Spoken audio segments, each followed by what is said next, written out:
¿Alguna vez te has sentido en tierra extraña? Quizá no literalmente, pero sí en tu trabajo, donde los valores chocan con tu fe o los objetivos no son los que buscas. O en tu familia, donde la comunicación incluso se ha roto. O incluso en una lucha interna que te aísla. Esa sensación de estar fuera de lugar, la Biblia le da un nombre. Y hoy vamos a ver que esta historia es un espejo de nuestra propia vida y cómo Dios siempre tiene un plan para cada uno de sus hijos. El objetivo del día de hoy es explorar el exilio del pueblo de Israel en Babilonia. Es entender cuáles fueron las circunstancias que llevaron al pueblo a ser llevados a este lugar. Es comprender y ser testigos de cómo nuestro Dios nos acompaña en todos los momentos difíciles, cómo nos llama al arrepentimiento y nos muestra un camino para poder recuperar la paz, acercarnos a Él, aún en circunstancias complicadas. El lugar a donde es llevado el pueblo de Israel es un lugar llamado Babilonia. Babilonia, según nuestro material explicativo, tuvo su origen en la figura de Nimrod, quien funda Babel, símbolo de la soberbia humana. Con el tiempo, se convierte en un imperio poderoso, pero marcado siempre como un enemigo de nuestro Dios. Dentro de las escrituras, se le menciona como la madre de todas las fornicaciones. Cuando Israel es llevado cautivo, no solo hay un choque físico, sino que enfrenta el reto de permanecer fiel en medio de una cultura contraria a nuestro Dios. El exilio es consecuencia de transgresiones de ley del pueblo, pero también una oportunidad para corregirse, una oportunidad para ser restaurado. A pesar del exilio, Dios no abandonó a su pueblo. Por medio de Jeremías les dio esperanza y les animó a prosperar en Babilonia, asegurándoles que tenía pensamientos de bien para ellos, pensamientos de paz. Incluso en medio de la prueba, Dios permanece fiel y guía a su pueblo hacia la restauración. El libro de los Salmos, en el capítulo 137, dice en el versículo 1, junto a los ríos de Babilonia, ahí nos sentábamos y aún llorábamos. Mis hermanos, ¿qué significa que aún lloraban? Dice ahí, pues ya habían llorado y seguían llorando. Dice, estaban sentados junto a los ríos llorando. Y dice la siguiente parte, acordándonos de Sión. Llorábamos porque nos acordábamos de lo que habíamos perdido. ¿Qué era Sión para ellos? ¿Qué es Sión para el pueblo de Israel? Más allá de un punto geográfico, mis hermanos, pues es su patria. ¿Y qué significa que sea su patria? Es el lugar en donde está su familia, el lugar en donde están sus tierras, el lugar en donde está su trabajo, el lugar en donde están sus ancestros, el lugar, mis hermanos, en el cual dice la Escritura, pues en el cual estaban sus sueños, que incluso también eso les quitaron. El salmista dice, cuando Jehová hiciere tornar la cautividad de Sión, dice, cuando nos saquen de aquí, dice, seremos como los que sueñan. Entonces, si nos damos cuenta, hasta la capacidad de soñar les están quitando. Entonces, por eso dice la Escritura que lloraban de tal manera que dice el versículo 2, sobre los sauces en medio de ella, colgábamos nuestras arpas. Dice la Escritura que el que esté alegre, pues que cante salmos, y que el que está triste, que haga oración. Entonces, en esta parte es, colgábamos las arpas porque entonces nunca más vamos a estar alegres, ya nunca más vamos a volver a cantar. Y dice, y los que nos habían llevado cautivos nos pedían que cantásemos. Y ellos decían, ¿cómo vamos a cantar en tierra de extraños? Mis hermanos, esta parte es importante porque hay una palabra que ellos dicen, es tierra de extraños. Esta no es mi tierra. Esto no es en donde yo soy feliz. Esto no es en donde yo tengo un futuro, en donde está mi economía, en donde está mi familia. Este es un lugar en el cual al cual yo no pertenezco. El exilio también revela una verdad profunda. Dios, en su amor, permite que pasemos por pruebas y eso nos lleva a volver con Él en un corazón sincero, antes que mantenernos cómodos mientras vivimos en rebeldía. Esta misma lógica la aplican los padres responsables cuando corrigen a sus hijos, no por crueldad, sino por amor y formación. El propósito de Dios no era destruir a Israel, sino quebrantar su orgullo y despertar en ellos la necesidad de restaurar la comunión perdida. En medio de este contexto difícil, surgieron hombres como Daniel, Ezequiel y Esdras, quienes fueron instrumentos valientes del Eterno y mantuvieron viva la fe en medio de una cultura opresiva. Sus historias nos enseñan que la fidelidad no depende de las circunstancias externas, sino de una decisión firme del corazón. La palabra de Dios nos dice que todo lo que antes fue escrito para nuestra enseñanza fue escrito. El darnos cuenta y el aprender el día de hoy acerca del pueblo de Israel y de cómo fueron tomados y de cómo sufrían y cómo se lamentaban por haber sido llevados cautivos a un lugar que no era su tierra. Más allá de un tema anecdótico o un tema histórico, es una oportunidad que nuestro Dios nos da para poder analizar nuestra propia vida y pensar si alguna vez hemos vivido en tierra extraña. Y no me refiero en otro país, me refiero a sentirnos extranjeros en nuestro propio trabajo, cuando los valores quizá chocan con lo que creemos, los objetivos quizá no son los que estamos buscando y no se cumplen, a sentirnos exiliados incluso en nuestra propia familia, donde la comunicación de pronto se ha roto, la comunicación con nuestra esposa, con nuestros hijos, no es la que quisiéramos. O quizá nuestra tierra extraña es una lucha interna, es una batalla personal con un deseo desordenado o una ansiedad que nos aísla y nos hace sentir lejos de la paz. Esa sensación es vivir nuestra propia Babilonia. Para saber cómo salir, primero debemos entender con honestidad cómo llegamos. La raíz del problema para Israel fue clara. El exilio fue el resultado directo y acumulado de su desobediencia y pecado. Ignoraron a los profetas, endurecieron su corazón. Dice el segundo libro de las Crónicas, en el capítulo 36 y en el versículo 15, dice de esta manera: Y Jehová, el Dios de sus padres, envió a ellos por mano de sus mensajeros, levantándose de mañana y enviando, porque él tenía misericordia de su pueblo y de su habitación. Mis hermanos, ¿qué tratan de decir con los envió de mañana? Mis hermanos, el pueblo de Israel comenzó a hacer lo malo delante de Dios. Hay veces que nosotros comenzamos a ignorar los mandamientos de nuestro Dios, el consejo de nuestro Dios. Y dice la escritura que nuestro Dios les avisó desde temprano, desde que estaba comenzando. ¿Por qué? Porque la consecuencia, y salto hasta el versículo 16, casi a la última parte, dice, ya no hubo remedio, porque hay veces que ya no hay remedio. Entonces, como nuestro Dios tiene misericordia de su pueblo, dice que les mandó a alguien desde que estaba comenzando, desde temprano, porque tuvo misericordia. Y hay veces, mis hermanos, que a nosotros mismos también nos mandan eso. También desde que está comenzando nos mandan a alguien, dice la escritura, un elocuente anunciador, muy escogido, que nos anuncia nuestro deber. Y sigue diciendo el versículo 16, mas ellos hacían escarnio de los mensajeros de Dios y menospreciaban sus palabras. ¿Qué es menospreciar sus palabras? A veces pensamos, bueno, yo no me burlo del ministro, yo no me burlo del diácono, yo no me burlo del hermano que me da un consejo basado en la escritura. Entonces no es que esté haciendo escarnio, no. Simplemente el ignorarlo, el decir, tú me estás diciendo que haga de esta manera y yo hago de otra. Entonces, en ese momento estoy menospreciando la palabra de nuestro Dios. Y dice ahí, burlándose de sus profetas, hasta que subió el furor de Jehová contra su pueblo, y viene la parte dura, y que no hubo ya remedio. Ya no hubo más remedio que llevarte hasta ese lugar. Ya no hubo más remedio que el que tus deudas ya te sobrepasaron. Ya no hubo más remedio que tu matrimonio se rompió. Ya no hubo más remedio que tus hijos, la relación prácticamente está fracturada. Ya no hubo más remedio. Dice ahí, porque no escuchaste, porque menospreciaste el consejo. Y entonces viene esa parte, hermanos, que nuestro Dios, por eso dice la escritura, pues te estoy mostrando esto. ¿Para qué? Para que no te pase. ¿Cuándo? Desde temprano, desde la mañana, desde que quizá está empezando el problema, escucha. Y entonces dice, ahí, dice, debemos ser honestos, mis hermanos. Hay una parte en la cual muchas de nuestras Babilonias, y esa parte es importante, son consecuencia de nuestras decisiones. El libre albedrío maravilloso es justamente eso. Tenemos la oportunidad y tenemos la capacidad para decidir qué queremos para nuestras vidas. En este caso, Babilonia para ellos fue el exilio, fue sacarlos de en donde tenían paz a un lugar en el cual se sentían ajenos, en el cual se sentían tan tristes que decían, no puedo siquiera pensar en soñar.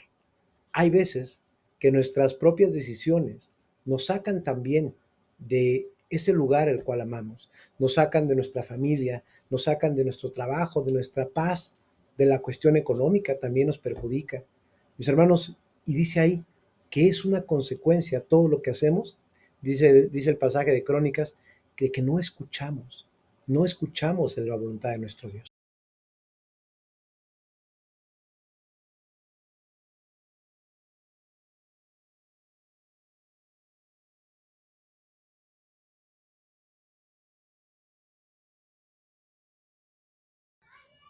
Ahora, una vez que estamos en esa situación difícil, ¿cuál es el plan de nuestro Dios? Hay veces que la lógica nos diría, hay que sobrevivir, hay que agachar la cabeza, somos muy pecadores, nos pasó por pecadores, hay que esperar a que pase. Es una prueba de nuestro Dios. Pero la estrategia de Dios es radicalmente diferente. En Jeremías, capítulo 29, vamos a ver el versículo número 5. Dios no les dice siéntense a llorar hasta que lo saque. Les ordena todo lo contrario. Dice el versículo 5 así. Dice, edificad casas. Más allá, hermanos, de decir edifica el lugar en el que vas a quedarte, es reedifícate tú. Edifíquense nuevamente. Ya te caíste, ya te derrumbaste, ahora levántate.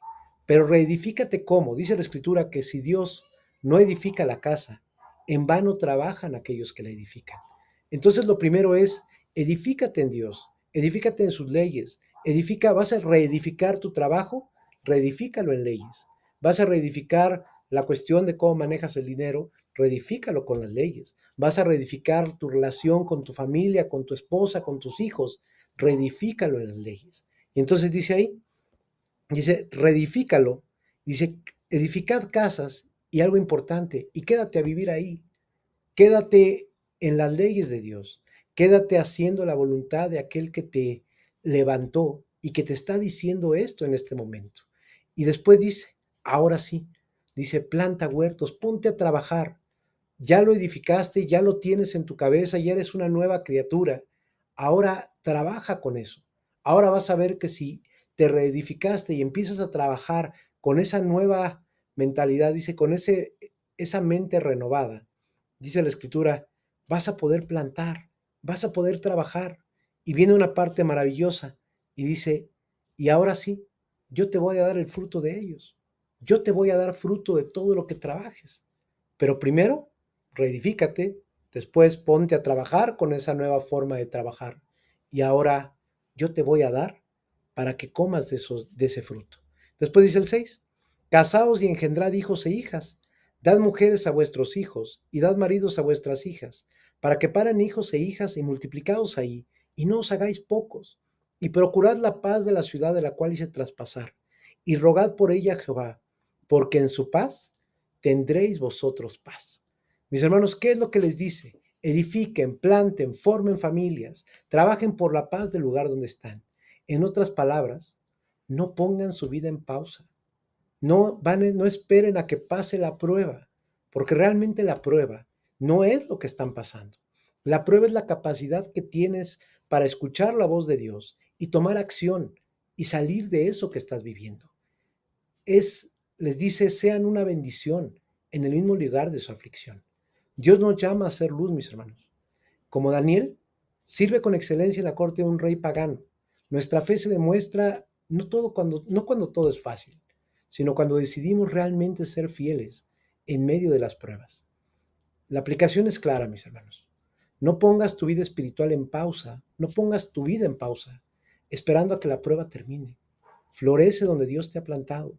Tu obediencia y buen testimonio glorifican a Dios y realmente preparan el camino para tu restauración.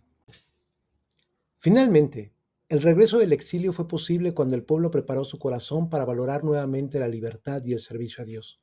Solo entonces entendieron que la restauración no se basa en la fuerza política, ni en estrategias humanas, sino en un arrepentimiento genuino y una disposición humilde para obedecer la voluntad divina. Babilonia se convierte así en un símbolo de estos tiempos oscuros que todos atravesamos, donde la disciplina de Dios no es un castigo sin sentido, sino una herramienta de corrección y redención. Como varones de Dios, debemos reconocer que muchas veces las pruebas que enfrentamos son consecuencias directas de nuestras decisiones, pero también creer que el Eterno está dispuesto a levantarnos si nos volvemos a Él con humildad y fe.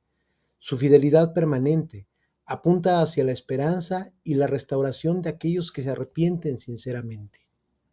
Hemos visto la causa y la estrategia, pero ¿dónde está la puerta de salida? La verdadera ruta de escape, si nos damos cuenta, mis hermanos, no era geográfica, no era política, era espiritual. Dios mismo nos revela la única condición para el retorno.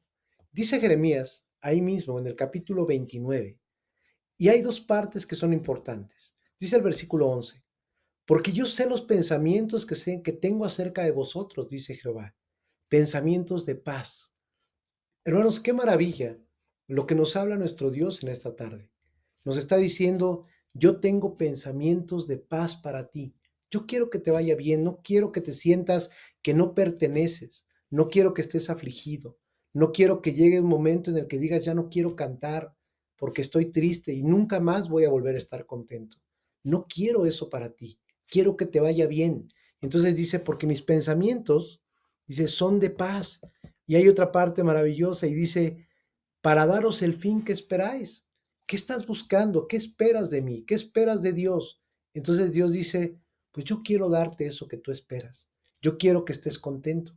Quiero que esos anhelos que tienes lleguen a tu vida, que esas bendiciones para tus hijos, esas bendiciones en tu casa, con tus amigos, con la gente que amas, con tu familia, quiero que lleguen a ti.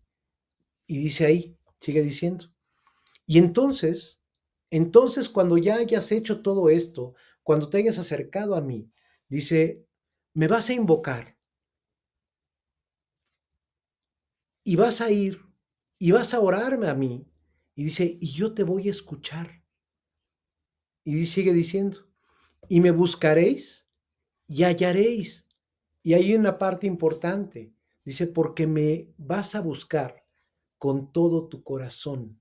¿Qué significa buscar a Dios con todo tu corazón? El corazón no es solamente, no es esta parte que bombea sangre, no, es tu corazón, es tu pensamiento, es la razón. Dice, entonces me vas a buscar con toda tu razón, me vas a buscar con todo tu corazón. Y dice, y me vas a hallar, y entonces me vas a hallar.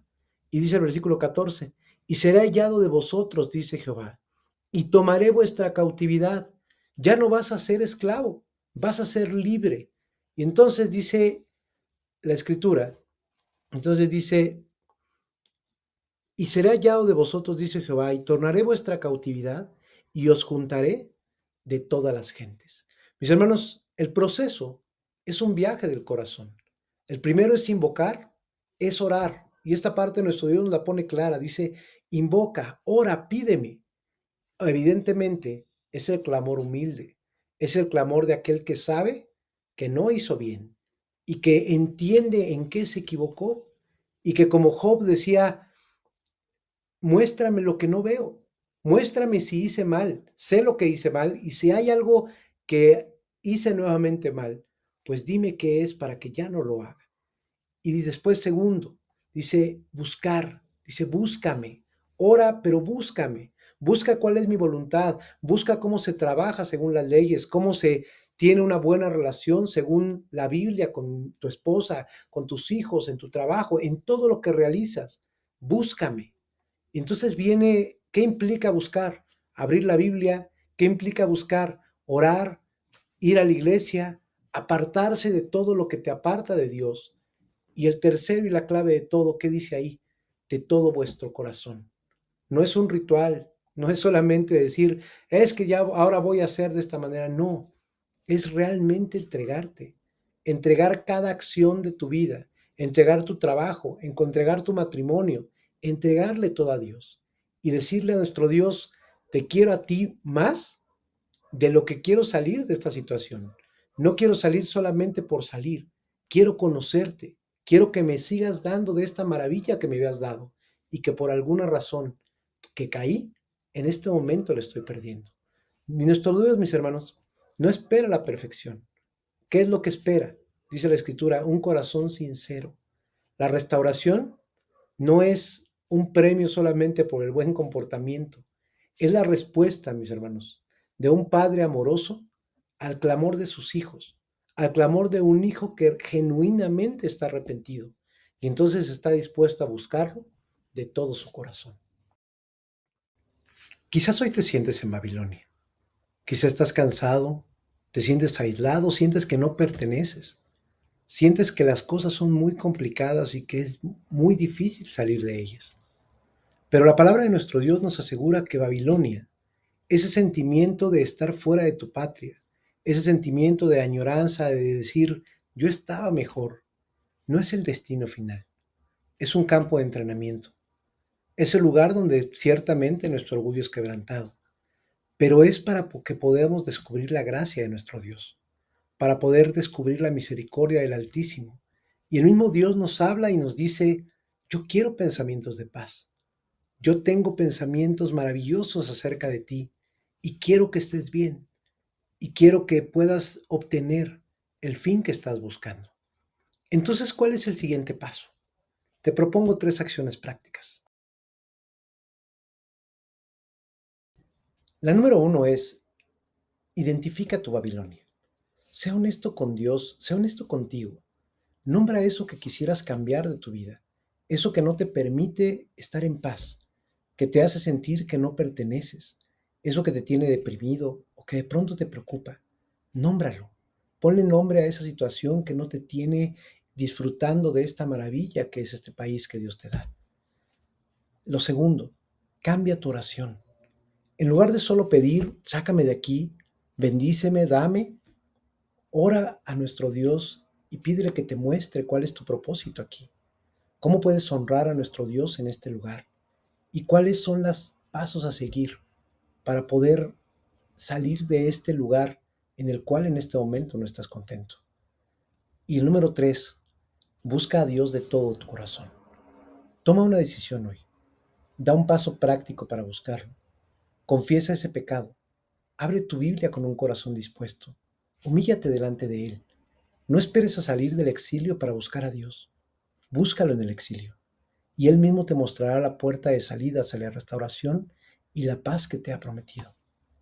En el capítulo 29 de Jeremías, en el versículo 14, dice así, y seré hallado de vosotros, dice Jehová, y tornaré vuestra cautividad. Mis hermanos, esta parte es importante porque al final del día podemos ver en esta historia todo un proceso en el cual un pueblo cayó, como cualquiera de nosotros puede caer. Un pueblo desobedeció, dejó de escuchar la voz de nuestro Dios y tuvo una consecuencia que lo tuvo cautivo durante 70 años, una consecuencia que dice la escritura que lo ponía tan triste que lloraba y se acordaba de lo que había perdido. Pero también podemos ver la misericordia de nuestro Dios manifestándose con su pueblo, dándole alternativas, dándole soluciones, dándole instrucciones precisas para poder nuevamente restaurarlo.